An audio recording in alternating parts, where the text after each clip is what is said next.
Hello, everyone, and welcome to Gamestack Podcast Episode 50, Hong Kongers Add Oil. I'm Shalene, and joining me today is the lovely Rick McVick. Hello. How are you doing, Rick? I'm doing pretty good. How are you? I've been better, but I've been worse. Aw.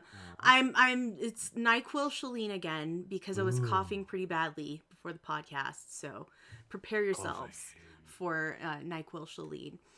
Um, Ah. yeah, it's not the best. But no one tried to kill me on Hope my you way to feel work better. today. Yeah, I almost died in a That car happened accident yesterday. Yeah. yesterday. Yeah, yesterday. Did Do you not? Because you tell. don't read the Discord, is why. I do. I've been working in the conspiracy side of the Discord. Um. So Yes. explain to me what happened here. So I was driving to work, right? Driving to work. Right. And I passed this semi, and there's another semi behind it. And this semi gets probably about 2 car lengths ahead of me. And it swerves completely into my lane. And I had to go completely off the road to not Woo. die. So I did that. And I was very lucky that there was no guardrail. There was no steep drop off. It was okay. And I lived. And that was good. I was really shaken for pretty much the rest of the day. And yeah, so then this morning I bought a bunch of makeup because that's how I deal with trauma, traumatic feelings. You buy makeup, I eat. Yeah. It see at least that makes me look better, and That's the eating does not make me look better. Uh, I it's more enjoyable though. I ate many burritos this week Burritos from are the stress. best though, aren't they? They're so good. Burritos are so good. So you may have noticed that I did not introduce Vendertron, our third fellow in this podcast, the third leg of the tripod, and he's gone. He's not here. Vendor ate a bad USB stick, and he ended up with food poisoning, so he will not be able to join us. He does send his regards, and he really wishes he could be part of this very important episode. We are, of course, going to be covering the Hong Kong situation and Blizzard and all of that stuff. And I'm really, it's unfortunate that Vendor isn't here because he's very well versed in the Yeah. situation, and Rick and I are not. In We fact, we may or may not have seen the show notes this evening. Vendor may have written them, and this may be the first time Rick and I are seeing them. we should have labeled this episode. It's because of vendors' wishes. We're labeling it this, but I just realized we could have called this episode Hong Kong Fooey. I like that. That's Hanna-Barbera reference quite you good. can't beat. That is quite good, my dear. Okay, so if you're here watching us live, host us on Twitch. If you're not watching live, tell your friends, tell your grandma, tell your grandma's friends. Let the show grow. Spread it out there with lots of love and happiness. Just like these fine people did, another great way you can help the show is to leave us a 5-star review on iTunes. And if you do that, we'll give you a shout out on the show. Rick, would you like to read the 5-star reviews? Absolutely not. From the US, we have Mr. Ham Italian, and he says, "Hello, people in Robot. No matter if you are on the high seas or the outer reaches of space, you always seem to find a way to keep this trash fire of a show together. It's held together with spit duct tape. Anyway, I'm Good not going to say the wishes. third. Yeah, good wishes. Yes, yes, yes. You three seem to always make me laugh, and you help me to get up to date on what's happening in the gaming world. Good Lord, we are sorry that we're your source for that. Thank you, yours truly, Mr. Ham Italian. Considering that half the new game releases for the month like air in the middle of the month, but besides that, I was thinking, what if we started splitting those in half and doing them every episode? well, it's more fun when you do them at once. Okay. More Just fun thought for I'd throw me. it out there. Carry on. Swatted down. Carry on. From the UK, Pocket I'm veto. fine. Dean the Don 1911 says, UK listener since the old show, good for passing the time at work. Yeah. And from Australia, good day, mate. Darklin Girl says, Shalene, Rick, and Vendertron is the best threesome ever. Yes, Vendertron gets the Fisto program going. As like people talking, what did you think I meant? Oh, she addresses the pun. Anyway, they are a pure joy and maintain a great positive community around games. Known them for years and love every moment they share with us. I love when someone's like, "Oh, I've known them for a long time." It means that we've come across at the point where I relate to people from podcasts where I'm like, I feel like they're my friend, Mm-hmm. yet I've never met them. So I'm glad that we're achieving that goal. Yeah, me too. I think it's absolutely a much more personal relationship with podcasts than it is a lot of other media. Yeah. Because like we're in their lives, Rick, and spending time with them. We're at work with them, folding the laundry, mowing the lawn, hanging out, and we do share a lot of ourselves on this show. So I'm glad that I comes through. I was naked once.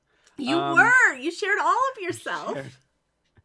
Uh I can see it now. You'll be at home and you open the door and someone's like, "Hi, can I please tell you about how you can have a personal relationship with your local podcaster?" Like, get off my porch. Yeah, it'll be like iTunes' witness. Well, we also have some new people in Discord. You want to talk about them? We have the Danger Ranger in Discord. Boxbot, which I think is a bot there, dear Shalene. I don't know. I didn't put these. Okay, so Boxbot, Demiurgo, Dimmy or go? Demirjo. Anyway, those are the new peeps in the Discord. So thank you for joining us. We have some Discord updates. Apparently, it is a bot like loot crates, but hate paying for them. With Boxbot, you get free daily and weekly loot crates of stuff that you can use against other people in Discord. Don't know what that means, but Vendortron set it up. It's some kind of crazy mini game. Oh, And you just, really? you use little Discord commands to get the loot crates and stuff. And I immediately created another channel, a special channel just for the Boxbot, and then I immediately muted that channel. Why? Because it was very annoying to me. A lot of people are really enjoying it.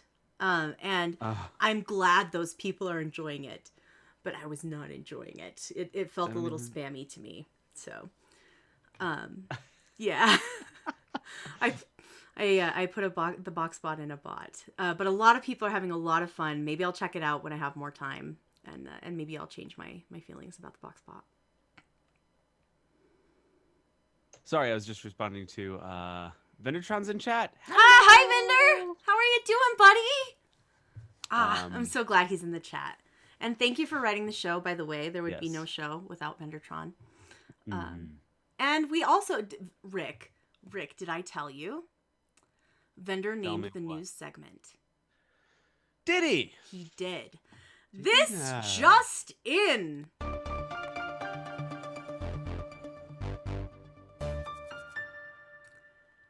Google claims that Stadia will outperform consoles and PC.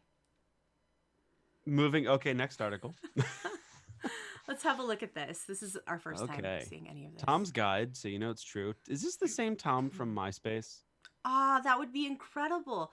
What if Tom from MySpace is the guy who's helping us all build our PCs?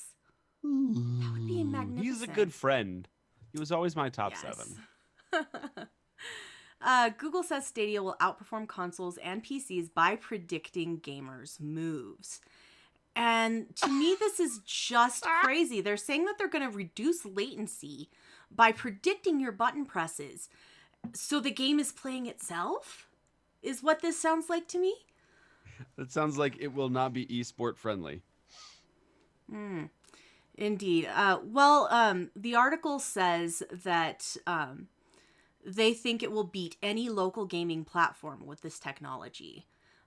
Ultimately, in a year or two, we'll have games that are running faster and feel more responsive in the cloud than they do locally, regardless of how powerful the local machine is, says the VP of Engineering for Google Stadia, Madge Bakar, which I've almost certainly mispronounced. So I apologize to Mr. Bakar. Madge. Madge? I don't even see the name anywhere. Madge. It's right here. M-A-D-J. I still don't see it. Right there. See it on my screen? Thank you for highlighting. Yeah. Oh, I see it. Yeah. Madge Bakar. I don't know how that's to be said. Moving on. Google believes that Stadia can beat the PlayStation 5, Xbox's Project Scarlet, and any gaming PC or laptop using artificial intelligence. They call this trick negative latency.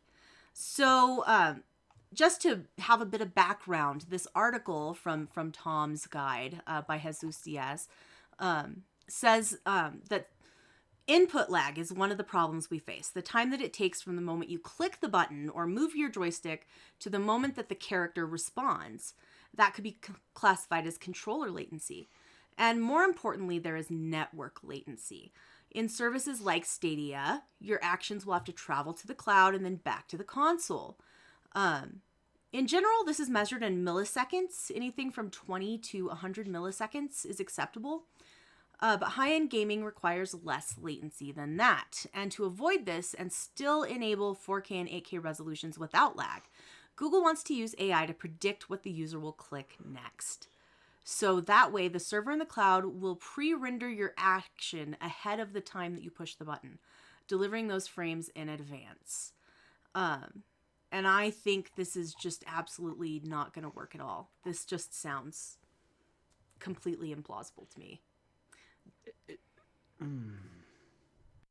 Yeah, I agree. This is like one of those things that I like to call a Titanic prediction. You know, because when they built the Titanic, they're like, all right, so this ship's never gonna sink, and this iceberg's like, challenge accepted. Hindenburg, our Zeppelins are the best, and then Lightning is like, challenge accepted.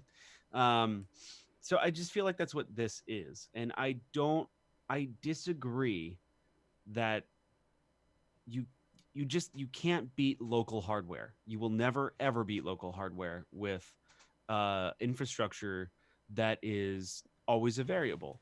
I mean, they can't make this claim with me sitting in middle of nowhere, Pennsylvania, that I lose cell phone signal. And they're like, it'll be faster than anything. And it's like, I lose cell phone service. There are third world countries where you get 3 bars in the middle of nowhere. And I'm in the United States and I can't get a call through sometimes. Like, this infrastructure is a variable depending on where you are. It doesn't make any sort of sense. However, I know my PC, and it's even though it's rated as a filthy casual at the moment because of this stupid GPU, but Oh, I I know laughed that so hard on the last episode. so stupid. And I just don't think you're ever going to, not for a long time, are you going to ever beat localized hardware. I really can't see that happening, ever. I can't see an AI successfully predicting what I am going to do. Well, it's not. Looking at what other people do when they play video games, watching Twitch, watching YouTube, and then thinking about how I play video games, I just can't imagine an AI being like, oh yeah, she's going to jig to the left right now. I'm just going to, it's never going to work. It's never going to work. I can see, like Archon says, it sounds like it would work for single player, and that I can see where there's some sort of restrictions on what it is the game can do, versus like multiplayer where there's a myriad of options and paths to take and things like that. It doesn't make much sense. I think this is Google just thinking that they're I think bad. It's Google not thinking at all. Yeah, maybe so, but I don't know. I will believe it when I see it, and even then I'm going to be skeptical. Right. It's interesting in theory, so we will see how that pans out. We'll be reporting on that on episode 75 of Gamestack Podcast. Watch when for the fails. Update. So Google Stadia goes the way of Google Glass, and doesn't come out at all. But you know what else is coming out besides Google Stadia? PlayStation 5. This was a crazy drop. Indeed. This is going to launch holiday 2020. We are reading a post from the PlayStation blog by Jim Ryan, the president and CEO. And they announced this, in my opinion, in a bit of a weird way. Sony usually has those PlayStation events, they'll have their little special events. And I expected them to announce their new console at one of those, at the PlayStation Experience, or something like that. But instead, they just dropped a tweet a couple mornings ago, and hey Jim, did you post that thing yet? No, I gotta do that real quick. Yeah, they just posted a tweet stating that PlayStation 5 launches holiday 2020. And I'm just going to read a bit of this blog post to you. Since we originally unveiled our next generation console in April, we know that there's been a lot of excitement and interest in hearing more about what the future of games will bring. Today, I'm proud to share that our next generation console will be called PlayStation 5 and will be Shocker. launching in time for holiday 2020. And they just wanted to confirm this. They did give Wired Magazine a story covering some more about the console. This includes a preview of the new controller that will ship with the PlayStation 5. And this blog post states, one of our goals with the next generation is to deepen the feeling of immersion when you play games. And we had the opportunity with our new controller to reimagine how the sense of touch can add to that immersion. To that end, there are two key innovations with the PlayStation 5's new controller. First, we are adopting haptic feedback to replace the rumble technology found in controllers since the 5th generation of consoles. With haptics, you truly feel a broader range of feedback, so crashing into a wall in a race car feels much different than making a tackle on the football field. You can even get a sense for a variety of textures when running through fields of grass or plodding through mud.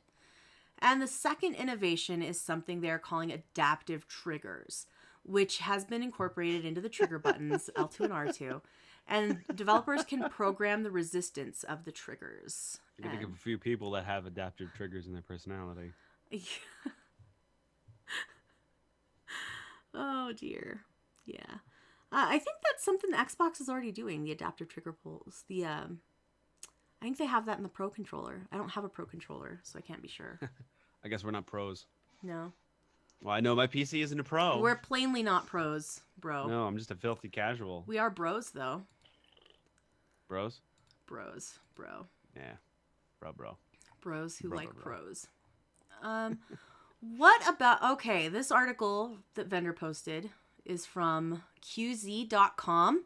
It says, what about the... Rick, can you read? I can't read. Gaming of Future the Bout says 5. Station Play the what? Thanks for that. What the PlayStation 5 says about the future of gaming.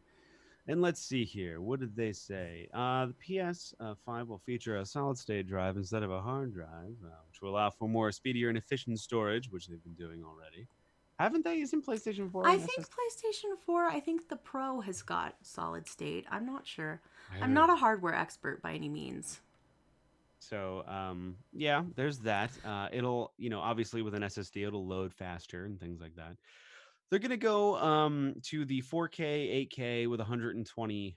Well, already they're doing 4K, but now they're going to try to get up to 8K with 120 hertz. Look, I'm still happy that I've got like 1920 by 1080. I'm just like, coughing up a lung over here in the background. Yeah, like I don't even have 4K, and it's sad. You have 4K, don't you? I have a 4K monitor. I'm not 100% sure that my PC is 4K capable, but it seems pretty good. So the other cool thing is that their next gen console is also going to support ray tracing, which is the lighting feature that NVIDIA was touting, and it's kind of like a fledgling technology for real time lighting effects rather than rendered lighting effects. And so yeah, that's what's kind of. Let's see here. What else do they say? All right. So the PlayStation 5 announcement comes at a rather weird time in Sony's gaming business. In April, the company scrapped its long-term sales targets after the sales of PS4 began to lag.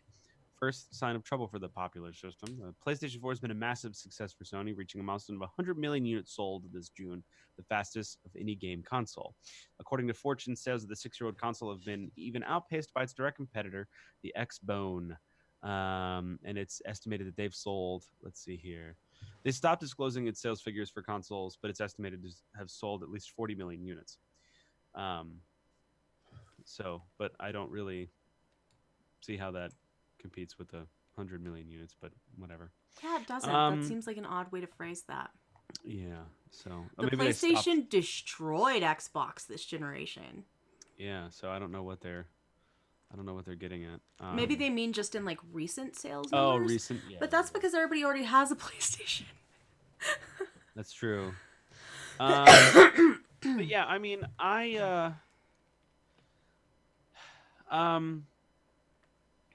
it seems like what people are saying about the Scarlet and 5 is it's going to be more geared towards gaming, because I think the whole entertainment boxes are easy to do now. They're like, it's that's simplistic, but it's It's getting built games into to the TV outperform. now in a lot of cases. Right.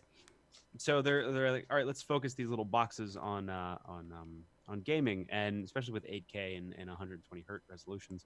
Um, the other thing is like they're creating technologies that I think personally for the average person are hard to access. And I wonder if we're going to reach this point where gaming becomes much more class based than it is. You know, you would be able to buy an Xbox, and like everyone had to flip an Xbox, and like the person in LA that's playing on Xbox is the same Xbox that you've got, and you both are kind of on this equal playing field. But then like the Pro comes, they're not the Pro, but the Xbox One S comes out, and then like the PlayStation Pro, and this person's looks better than yours now. And then now with the PlayStation 5, like with 8K and 120 hertz refresh rates, um, just do you see what I mean? It's just like Yeah, it's it's an starting to interesting like get thought. starting to get a little separate. I know PC was always that way. With like this, for instance, I've got like a 970 graphics card, and I can't necessarily afford to upgrade just yet, and Hmm. I'm severely outpaced in that world. But I'm just wondering if that's going to start. You're going to see like this gap of I think so. I think that you mentioned that we see that in PC, and the consoles have sort of become very similar to PCs. yeah. And we've always wanted that, but I didn't think about the consequences. Mhm. So, Yeah. and I'm a Well, victim of those consequences. we've talked about the barrier to entry to PC and console gaming both, and that's not only a cost barrier of entry; it's also a barrier of entry in terms of knowledge and complication. It's not easy. It's not easy. This hobby. We have stress. We Yeah. have problems with it.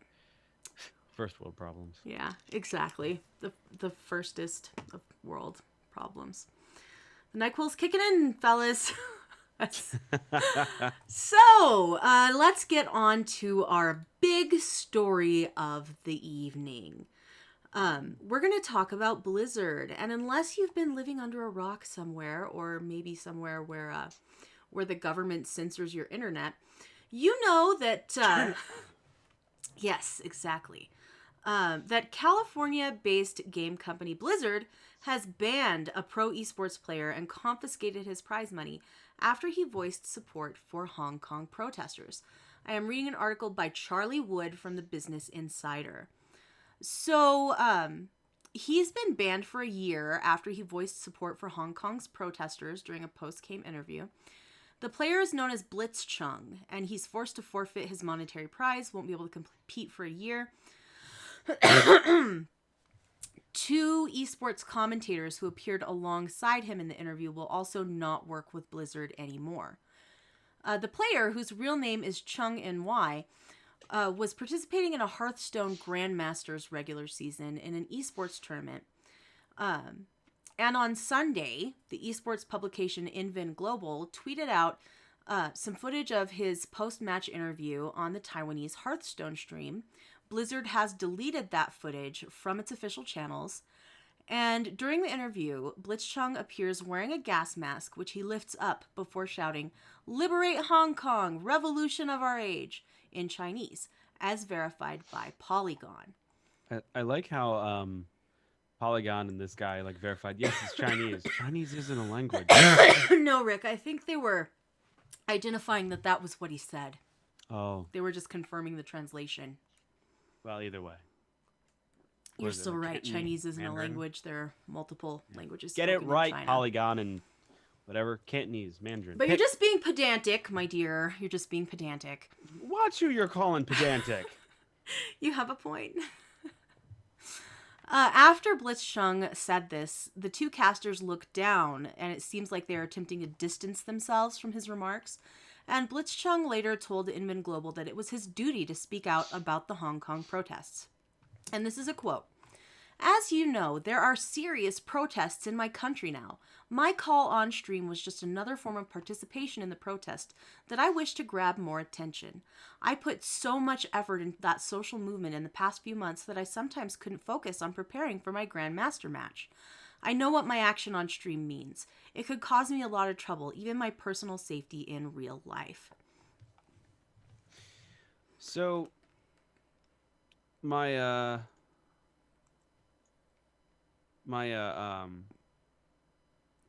my wife was talking to me a little bit about this today, and she sent a friend of hers sent her um, a, a text message that has to do with this. And so, like, there's a company called Tencent, right? And Again, I they didn't hear any of that, Rick. I'm sorry. What did you say? I'm sorry I was coughing up my wife texted me about this today, and Tencent right. owns companies. And here's the funny thing: it's a It's a Chinese company, and they partially or wholly own game companies Grinding Gear, 80% hold, Miniclip is an undisclosed majority stake. They 100% own Riot Games. Glue Mobile, 14% ownership. Epic Games, they have a 40% Yeah. stake in. Activision Blizzard, a 5% stake. Ubisoft, 5%. Paradox Interactive, 5 and Supercell, an 84% company. And so they're like, here's the bull crap part of this whole thing is just it's not even that these companies could even disagree with these statements or even disagree with the Hong Kong protests. They disagree with the fact they might lose money and Right. investors from China. Right. And it's utterly stupid, and they're all cowards in my book. To they're so afraid of the ye old pocketbook, and it's sad and stupid, and nothing will change. They'll Yeah. still survive, and these guys will get screwed over for standing up for what they like. And meanwhile, Blizzard will go on making the money. I'm going to read the next section of this article.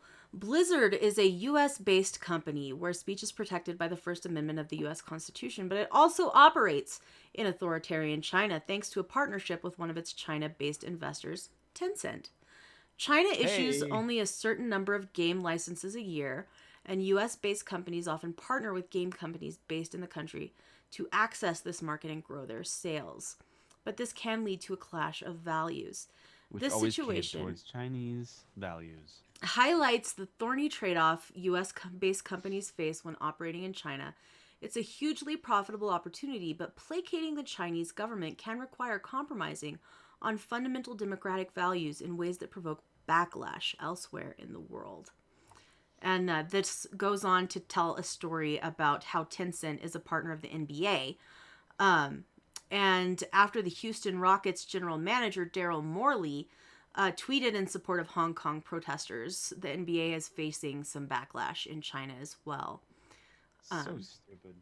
Yeah, it's Like, I'm all for trade, but if you have to compromise like your values, then, like, I don't know, it's just dumb. Do you happen to know much about the Hong Kong protests? No. Me either. I'm pretty sure we're on Hong Kong's side though. So Well, it's not even I about wish that. It's Vendor just was here. I'm just on the side of I think this is going to be so wrong, but I think what it is that Hong Kong tend to be a little bit more democratic or Yeah. free as far as trade is concerned than the rest of China, and they've been clamping down on certain things, and people don't like it because who knew people like freedom. And I'm not saying that from like a merc of freedom aspect. I just mean from No, China's I pretty hard like on to their make my own citizens, choices, to my and knowledge. I think that's where the protests stem from. But regardless, if you're not a Chinese-based company and you don't adhere to Chinese-based rules, but you're afraid of your pocketbook getting a little stolen or losing sales because you're just giving power to an authoritarian regime basically, and you're just cowering under this stupid you know idea that you'll lose money. um and is it I don't know, I don't know, it doesn't matter what I think. We won't change a thing. Well, what you think is the point of the podcast, Yeah. actually? I think that I think that these people who cave are cowards because they're not sticking up for what they're saying. And they're just afraid of some money, which money always comes back.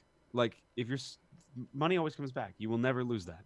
So you will lose people. Like you will lose Mm-hmm. lives. You can lose lives. You know, protesters are getting shot. But Really? Is it what that bad? there was a Oh my protester who was shot in gosh. the chest by the police there, but you'll get Mm. money back. Like Yeah, people are it's so so much more stupid. important. So Even if you yeah, I never think get the they're money all back, like the people are more important. That's yeah, I mean, but it's just I'm getting into my want to lay waste to corporations mode. So let's not talk about this anymore. Let's okay. move on. Well, let's keep talking about it, but move on to the next subject. Okay. So, moving right along, vendor says, but wait, oh, wait. I want to read this quote. We missed this in the article. Huh? Blitzchung told CNN, today, losing on Hearthstone, I only lost fourth years. But if Hong Kong loses, it will be for life. Yeah, Wow, he's that's not a wrong. powerful statement, guys. That is such a powerful statement. And both of Yeah. the commentators who were hosting Blitzchung were fired in association with the pro gamers speaking out on their show. But wait, it gets better. Blizzard employees walked out in protest of the ban on the esports player. So let's check out this And article. also, Wendy in the chat says Hong Kong had been a British territory until 1999. She thinks part of the deal when the Brits left was that Hong Kong would still be allowed to be self-governed. It Yeah. worked out for a while, but China has been stepping up control. I gotta also say the worst thing about this whole thing was I remember Family Guy did this joke years ago where Peter walked through a protest where everyone was had signs and they were chanting "Free Tibet," and he goes, "I'll take it," and then runs to the phone and he goes, "China, I got something you want," and I thought that was very funny. That's ridiculous, Rick. It's utterly ridiculous. So a group of Activision Blizzard employees. Arch in the chat. It's just Yes, like the he instead of like confirms. well, like back in the day it was a here, you know, here, and then now it's just an emoji with a finger pointing up. Like that's the yeah, that. Oh, goodness. That's right, all the tea. I forgot that line.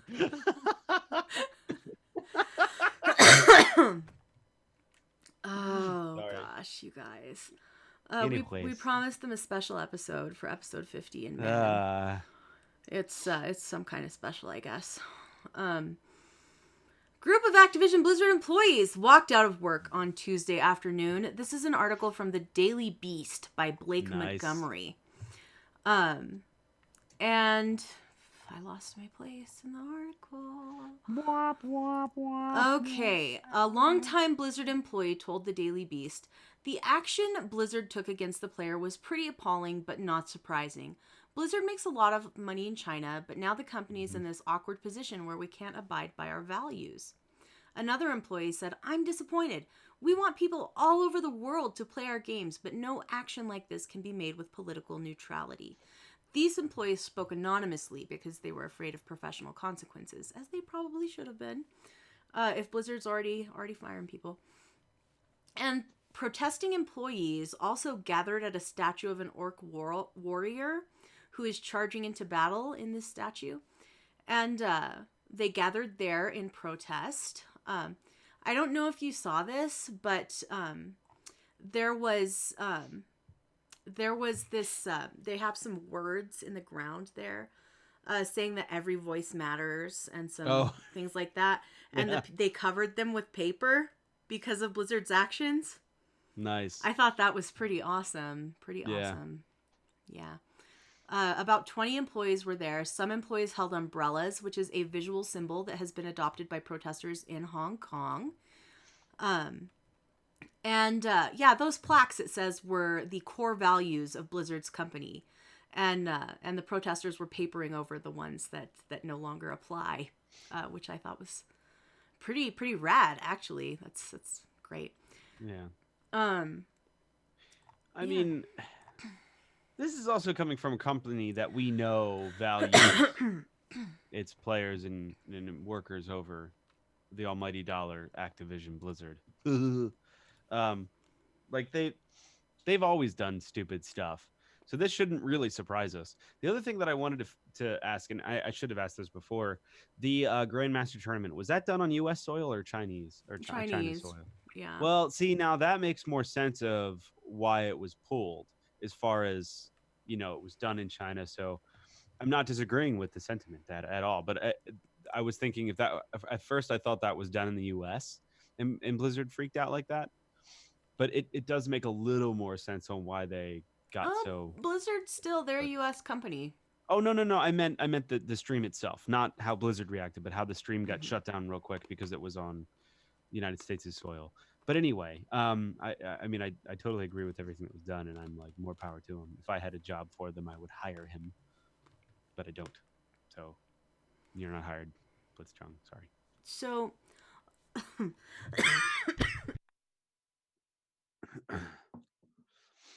Oh, she's coughing. Talking. So we're talking about the employees that staged a walkout and such. Um, I don't know where we are in the article. I think Shalene's coughed up a lung. We're gonna do a play by play. No. So anyway, the game. Gosh, I can't do this show by myself. It's too hard. Rick, I I'm need to read a book. sorry. I don't know why No, I'm you're coughing fine. so I bad. can't do this. I We're need moving you. on to the next article. I need you. Hearthstone caster Nathan That's Admiral Zamora has stepped down over the Blitzchung controversy. And his fellow caster Simon Sottle Welch also expressed support, but said he's going to continue working for Blizzard. Oh well. Zamora is one of the main casters of the Grandmasters League, and he announced that he is withdrawing, according to this PC Gamer article by Andy Chalk. He stated that he's stepping down because of this situation with Blitzchung. Blitzchung's actions to support Hong Kong speak to me far more than I could have imagined. It takes courage to stand up for what you believe in and to make sacrifices in the process. His actions are inspiring to me, and I support him wholeheartedly. And he also added that he agreed with the position taken by Hearthstone personality Brian Kibler, who announced that he will not take part in future Grandmasters live streams unless something changes. But while casting is a side gig for Kibler, Zamora was one of the primary Hearthstone casters, a point he referenced in his statement. For me, this is a large part of my livelihood. This is my passion. This pursuit has been my life, and I'm lucky that I've been able to make it a career. But I cannot compromise my conviction. Without change that would convince me that Blizzard will uphold their core value, every voice matters, I cannot continue casting the game. In Hearthstone, good strategic play involves making the right choice, even if that choice will sometimes cost you. You think about the range of possibilities from the other side. With the hand you're dealt, you make the best choice you can, even if the foreseeable outcomes hurt. That doesn't mean you should make worse choices. It means you do the right thing, even if you pay the price. Gosh, I like this guy. I don't know who this guy is, but I like him. Yeah, definitely. And I remember growing up and like as a young punk rocker, like it was bands that made it big, like, oh, it's a sellout, blah blah blah. And when someone sells out, it's the idea of compromising their ideals for money. It's not about making money. And so like these guys who are sacrificing their money and jobs and their passions, they're doing awesome. Like if he were to stay there during this, then he would be like a total sellout kind of thing. And it's Right. cool to see so Right. many people, standing up for what they believe in. And especially when it's on the right side of history. Uh, well, in my opinion. And yeah, it's cool. They're giving up really cool positions, Right. that would Right. be that a lot of people would kill for. And then um, you know. I am very impressed and proud of this man. I think that's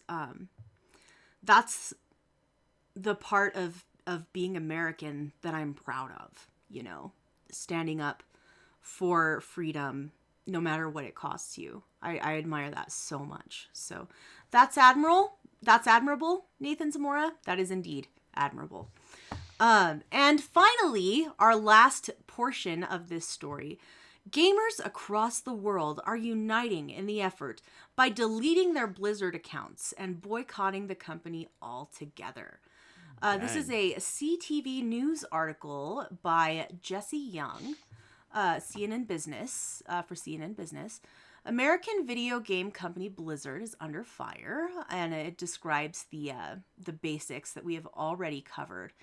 And social media has been very understandably angry, and players have been posting images of themselves uninstalling or canceling subscriptions to games like World of Warcraft, StarCraft, Diablo, and Overwatch. One post featuring a subscription cancellation got more than 112,000 upvotes on Reddit. And this person says, "It's so hard to leave a game that has been part of my life. Thousands of game, hundreds of hours of esports. But I am from Hong Kong too. What they did broke my heart." Mark Kern, who is a video game developer who helped create World of Warcraft, joined the boycott by canceling his subscription to the game. Kern said, "We're in a situation where unlimited communist money dictates our American values. We censor our games for China. We censor our movies for China. Now game companies are silencing voices for freedom and democracy." And some satirical art has been spreading, like the Blizzard logo superimposed on a Chinese flag.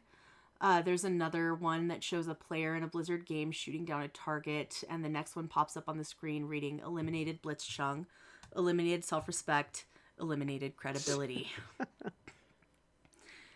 And there Jeez. was a live stream on Wednesday, a Hearthstone live stream, and this was being streamed on Blizzard's Twitch channel, and the team from American University held up a sign that said, "Free Hong Kong, boycott Blizz." And the camera cut to the other team immediately. So that was pretty fantastic. This is really great. There's some hints of discontent within Blizzard, which we already talked about. Yeah. The employee stuff. So, I mean, here's the thing. This is what happens, and this is to quote Quote the I Raven. think it was no, Nevermore. I think it was I think it was Dark Knight, where it's you, what is it, die a hero or live long enough to become the villain. And gaming companies had there was a time when gaming was innocent, right? They were just there to make flippin' games. And that's all they tried to do was we just want to make good games. And then it gets into this area where it's excuse me, we're going to make games, but then we have to deal with all this political crap. And at that, you lose what gaming is. And these guys have just lost it. The execs of Blizzard, people like that, they've lost what gaming means. I don't care if they grew up gaming and their first thing was an Atari and they loved ET. They can go, shove it, because they just don't understand what it is to be a I gamer love anymore. you frantically trying to censor yourself there. Oh, It's it's just so incredible. hard to do it. So Archon in chat brings up as something that I was looking for in that article. I couldn't remember the details. Mei is a Chinese character from Overwatch, and people have been drawing fan art of Mei as a protester, Nice. which is pretty darn cool. I had seen some of that online, but I couldn't remember the details well enough to say it on my own. But that's exactly what I think. Games that cave to political situations, they're just lost the sense of what gaming means. So, and if anything, it's just going to pave the way for indies to come in and rescue us. Yeah, it seems to me that the real human cost of your actions has to be considered. That's absolutely, it has to be at the top of your mind when you're making decisions as a corporation. And if it's not, then you need to reevaluate what you're doing. I think so too, but unfortunately, that's not the world we live in these days. I mean, well, for most corporations, for Blizzard, it certainly is. I like how Activision is just kind of slinking over in the corner, like Modern Warfare, October 25th. You fight China. You fight China. I'm glad that Destiny got out so that we don't have to feel bad about playing Destiny. Oh, dude, they Bungie was like, get us out of here. Yeah, So, they pieced out. Hey, Rick, do you want to talk about stocks? Let's do it.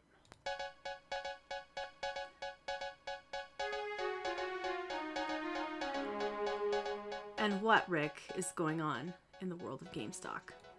Well, as of 10:57 a.m., September 27th, reported in That's United. probably not the date. That's probably based on today's date, October the 11th. You know, I read everything that's on the teleprompter, right? Yes, Ron Burgundy, thank you. And you, San Diego. So as of sometime this morning and some date relative to today's date, reported in the USD, United States, what is it, standard dollar? I guess so. This is where we stand as far. No, this is where the companies stand as far as stocks are concerned. So Sony is down by $1.60 and is settled in at a pleasant 58.84. Did you buy Sony stock? I had Sony stock, Hmm. and it was performing very badly. So I sold it when it got up to about break even, and I bought Nintendo. Gotcha. Microsoft is sitting pretty at $137.83 per share, and that's up 43 cents. Nintendo, I guess because they heard the news that Shalene bought their stock, is down $1.17 and sitting at a paltry $46.81. Take Two is also down at $1.32, and they've rested upon $124.42 per share. And Activision, I'm assuming Activision Blizzard, is down a whopping $3.17, and they've landed upon $52.60 per share. And price dips as video game players call for boycotts. What about Yeah, girl cuts? I think we should do that too. Apricots. Apricots. Um, so yeah, the that's definitely going to hurt them a little bit. And Ubisoft is down by a buck 42, and it is settled in nicely in the nest of $14.60 per share. And then EA is also down by $2.84, and it's settled in at $95.84 per share. Over the entire board, everything is down except for Microsoft. Which barely went up at all. So yeah, if you're going to be investing, maybe take a look at what's going on with Activision and Blizzard and bail if you possibly can, depending on how that whole thing goes. And I'm expecting to see an uptick in Sony the more that PlayStation 5 stuff is released. Yeah, I This think you're also makes right. me wonder, should we look into Google, like adding Google stocks since they're going to try to get into gaming? I don't know. Google has so much non-gaming stuff that it would be Mm, hard to tell if the gaming stuff was making a blip on the meter there. But we true. could consider it. It's definitely something we can consider. That's true. So yeah, that's what's going on in the world of stocks. Thank you, Rick. You did a great You're job welcome. doing I GameStop. try, even though I don't know anything about the subject. I Yeah, try. it's good. None of us do really. But Hmm. Vendertron put this together for us. So thank you, Vendertron. There would have been no show today without your efforts. And There would have been no show without our no show. yeah, that's that was the good one. That's golden. Good job, Rick. That was Ah, really good. That was really good. ah, yeah. Oh But man, anyway, we're just gonna bask in that one for a minute. mhm. Rick, what have you been playing? Well, what have I been playing? I've dabbled a little bit in. Actually, I started playing Gears of War 5 the other night, and it was super glitchy, Mm. and I wasn't sure if that was because I needed to update my video drivers, but I stopped playing that. Um, I'm going to. I was going to play. See, Borderlands 3. I played that for a while. Have I talked about my experience with Borderlands 3 yet? Just a bit. Okay. Um, I don't know if I've talked about it too much, but basically, it's Borderlands. I've been playing it by myself. I've played with a couple of friends. It's exactly how you'd think it would be, loot and shooter. It's great, fine. Uh, I played a lot of 76 recently with you. We're gonna talk about it a lot next. I think you should give him the preview Next Fallout. version now, Oh, I am. though. Definitely, I am. So, all right, gotta clear my throat. I think that I have stumbled upon, not that I've stumbled upon it, but I think that I'm the only one really prodding this issue, and it is an issue. There's a conspiracy inside of Fallout 76, and we're gonna deep dive into this more next week. Um, but yeah, the episode next week of that Fallout show is going to be called "Smell Your Nightmare," and we'll give credit to Pete Hines for that one. That's so Uh, good. but basically, in a terminal in Vault-Tec University, you find a terminal from Michael Blake, and in this terminal there are three entries referencing Horse Creek petroglyphs and guide stones. If you and I found this on Imager or Imgur, whatever. It was off of a Reddit post where somebody went data mining and they found these images called mysterious guide stones, and they are game textures within the files itself of Fallout 76, and they are petroglyphs. And so I brought this up into our Discord channel, and somebody, and I'll have to give them credit next episode, but one of our dear Discordians, I think I it think was it was Mystery Man. Man. Well, I think he's since changed his name to Mystery Man. Okay. Madman. He's changed his name to Madman.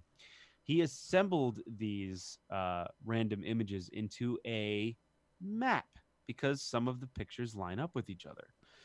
And I've also went data mining, and I found that these images have like actual stone textures, because the ones that were online, the ones that Madman used, were like these green textures. So anyway, there's a couple references to guidestones in the game, and then there's these textures online, which nobody has ever seemed to find. Like nobody, Yeah, within the game, you mean? right? Nobody's found them within the game or anything like that. So I have been looking and scouring the wasteland looking for these petroglyphs, and there aren't many clues. And I don't know if it's something that's leading up to the Wastelanders DLC. I'd be kind of disappointed if it was, or if it's just some elaborate conspiracy that is embedded within Fallout 76. It's like some sort of Easter egg.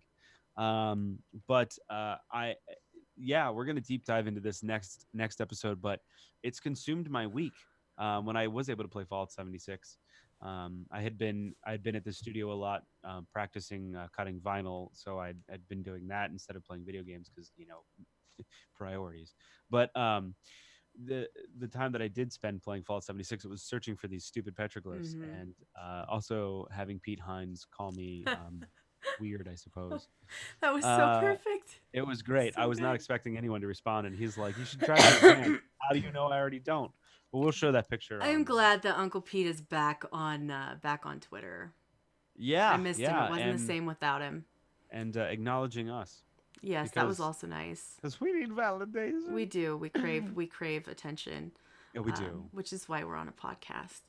So, but but yeah. So Wendy said there's something about cave drawings in the Prima guide. What if they were Ooh. just in the Prima guide? Like they were just like they're right here. Just Well, like, they know we've seen already that there were some things in the Prima guide that were cut from the final game. So, let us know, they Wendy. could be Get cut back too. to us. Get back to us. Tell us what you Yeah, find. let us know because I haven't seen anything about it. That could be cut content too, and I would be upset if it was cut content. But it is fun to deep dive into what those could have been and what those maps were. So, I love conspiracy time. what have you been playing? I've been playing Fallout 76. I had a kind of a hard week, Rick. I had kind of a hard week. It was very stressful Oh yeah, at work, very stressful, like extra stressful. We're shorthanded, and it's been a lot this last week, or maybe more than the last week. And then I had some personal things that were very vulnerable. I felt very vulnerable. I felt very very stressed out. It was a hard week for me. So I craved the familiarity of the wasteland. So I just jumped all together into Fallout 76. All the time that I spent playing video games was just Fallout 76. And I had a great time. I played some by myself. I played some with Archin. And then the other day, you were on. You're like, "Hey, do you want to play some Fallout 76?" And I was like, "Sure." And you were like, "I'm gonna be looking for conspiracy clues. Do you want to look for conspiracy clues?" Of course, I want to look for conspiracy clues. So I dressed Jim Justice up in his conspiracy suit and his tinfoil hat, and we went looking for clues. It was really fun. Oh my gosh, it was so good. I really enjoyed like making notes on paper about what we were looking at, and gosh, it was so fun. I've had a lot of fun roaming around the wasteland, Appalachia. Um, a day or two ago, I don't even remember when it was. I went on some kind of cooking extravaganza with Archon for one of the Boy Scout badges. I'm not even like 100% sure what all these badges are. But Archon's like, hey, have you done this badge? I'm like, almost certainly I have not done the badge because I haven't done any of the badges except the ones that you've pushed me through. So he gave me a chef hat and we started cooking stuff and it was fun. It was really fun. It was just a That nice, is cool. wholesome time. Cooking food, hanging out. It was a good time. There was this one time that we found this person's camp. It was set up where Archon usually has his camp near Vault 94. And there was a locked room. And like Bluebeard's wife, I had to see in the locked room. I had to get in there. I had to see what was in the locked room. And I was talking like, hey, what happens if I pick the lock? And Archon's like, well, you get a wanted level. Like, is that, how bad is that? Like, what happens? And he tells me like, well, it's not that. It's just wanted level. So I'm like, okay, I'm gonna do it. I'm gonna break into this. He's like, oh gosh, like, I'm questing with a criminal. So I crack into this room, and I was so disappointed. It was just like a very boring bedroom in this camp that was otherwise really nice. You know, it had an alfresco dining area and a little band set up. It was a lovely camp, but that was a very boring locked room. And I went in there. I was telling Archon like, yeah, it's a very boring locked room. And I got my wanted level. I had a 10 caps wanted level. And I was like, okay, I'm going to apologize to this guy for breaking his lock by leaving him some stuff. So I had a bunch of mines, and I left the mines just in a little bag on the floor. Like, here's some mines for you. I left them activated by your doorstep. Okay, well, about that. So Uh-oh. Archon says, can you leave live mines in somebody's camp? And I was like, I don't know. Can you? So I picked the mines back up and I put live mines in this man's bed. Yeah, just completely filled his bed with mines. It was fantastic. I told Archon it was his fault. He denies culpability, but we all know that Archon's responsible for my actions. This bed? It's mine's. Well, the person logged off the game while we were still there, and the mines just remained floating. It was brilliant. Nice. They were just floating in midair. It was really good. And I had another great story, and I lost it now. I can't think what it was. It just disappeared out of my head. That's okay. Oh, we went into Vault 94. That was amazing. Yes, it was a short trip. Yes, it was a very short trip. We'll talk about that a little more in depth, I think, on TFS. It was some shenanigans, let me tell you. Will Shalene and Rick survive the treacherous Vault 94? Will they ever find the petroglyphs left at Horse Creek? Find out next week on that Fallout Show episode, Smell the Nightmare. But indeed, we did have a most enjoyable time playing Fallout 76, and it was just what I needed this week. It was just what I needed to deal with my stress. So it is amazing how... So, like, the last couple days I've been trying to play Fallout 76, but it was so glitchy. I'm like, I'm going to play the lesser glitchy version of this game, and played Fallout 4. So it's been problematic. And I've heard that they updated it on Tuesday, and I started playing it on, I think, like Thursday night or something, and it was just so buggy.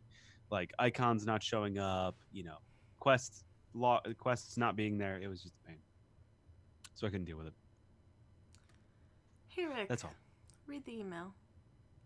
Okie dokie. Clint writes, I heard that the three of you were a tad upset that you haven't been getting any emails. Yes, we are spoiled children. So I decided to sit down and get one sent off to you. It has been a while since the first one I sent a few months ago. First off, still appreciate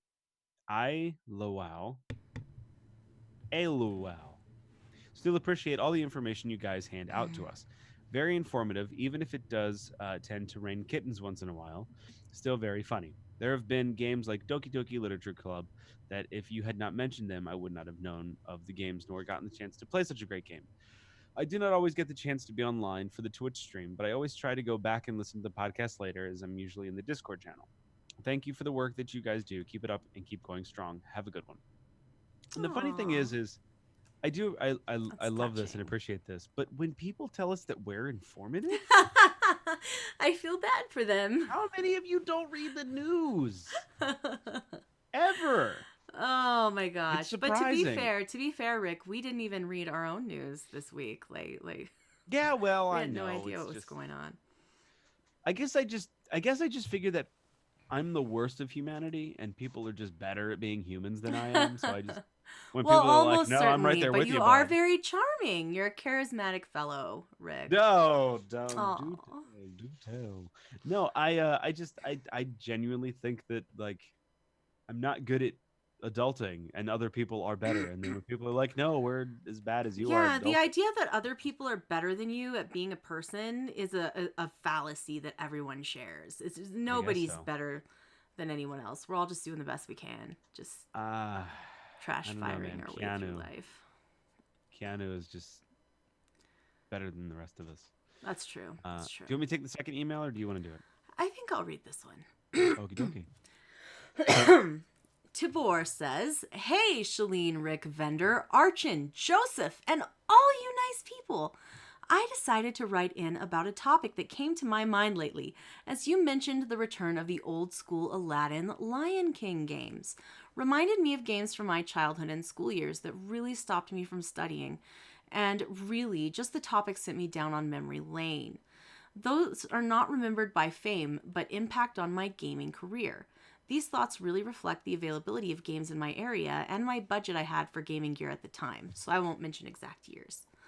The first games I remember playing with my brother was Wolfenstein 3D and Blake Stone. Real classic FPSs from the past. I cannot really remember anything from our Commodore C64 except the discs. Then, one of the first platformers I was playing during primary school was Prehistoric 1 and 2. I remember sharing level codes with mates. Real gem. However, one of the greatest games I remember was LucasArts Outlaws, the Western FPS with Ennio Morricone. Those were the days when first-person shooters started to add the dimensions of looking up and down. Still no mouse look, page up, page down. Great story, music, and Colts to Winchesters. Of course, there was my first RPGs, Fallouts, Baldur's Gate, 5 CDs, which really helped my English learning. The first 3D strategy for me was Populous 3. A bit later, one of my favorites, Hidden and Dangerous 1 2, the Second World War 3D Tactical Commandos game, which had just a great, great immersion, except dying a lot thanks to the difficulty. And then a bit of multiplayer with Diablo 2 and Counter Strike, etc., and history. What were these games for you from back in the day? These questions sometimes make us feel old, but hey, nothing to be ashamed of. Thanks for the great shows. Next time, I should collect a list of old game titles for Rick to read out. Cheers from London. Tibor? Tibor? I don't think we've ever really discovered how to pronounce his name properly. I don't know why I do that. I feel like it's from Monty Python or something where they had like this moment where they're like Tibble, Tibble, and it just stuck. Um, I also realize, well, yeah, it looks like people sometimes. It's always interesting to see like people's game lists from Yeah, it really PC, is like early fascinating. PC guys, like early PC people always have like the same go tos versus like Fallout and Baldur's Gate and Counter Strike. But then like those of us who started on consoles like Atari and the Nintendo and the SNES and stuff, we're always like, you know, Grand Prix or, you know, Asteroids and then Mario and then, you know, Contra.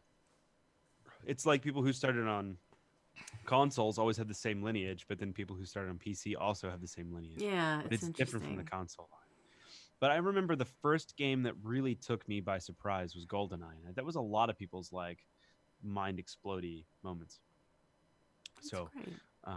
but yeah, it's cool to go back and think of them. But man, it's so tough to go back and revisit them. It is sometimes very difficult.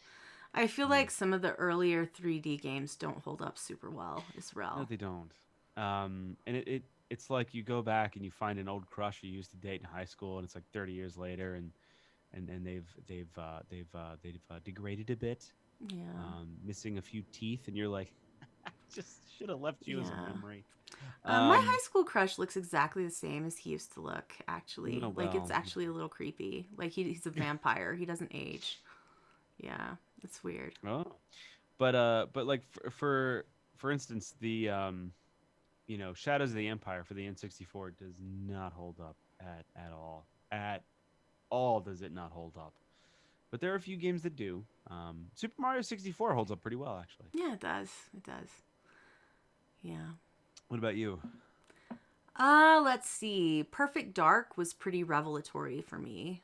Yeah, there was a lot in that one. Yeah, Perfect Dark was pretty cool.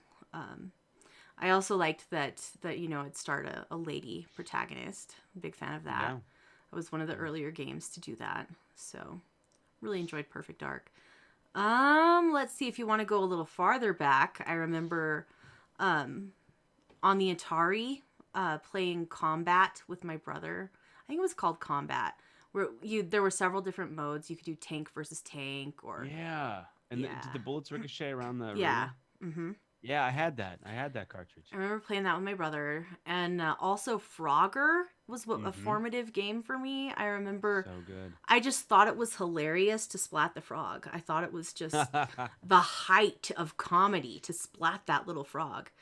Um, Poor little frog. He never lived. He never got to the other side of the river. R.I.P. the frog. And um, let's see. I liked all the 2D Marios. Like, Mhm. really liked 1, 2, and 3. Donkey Kong Country was amazing.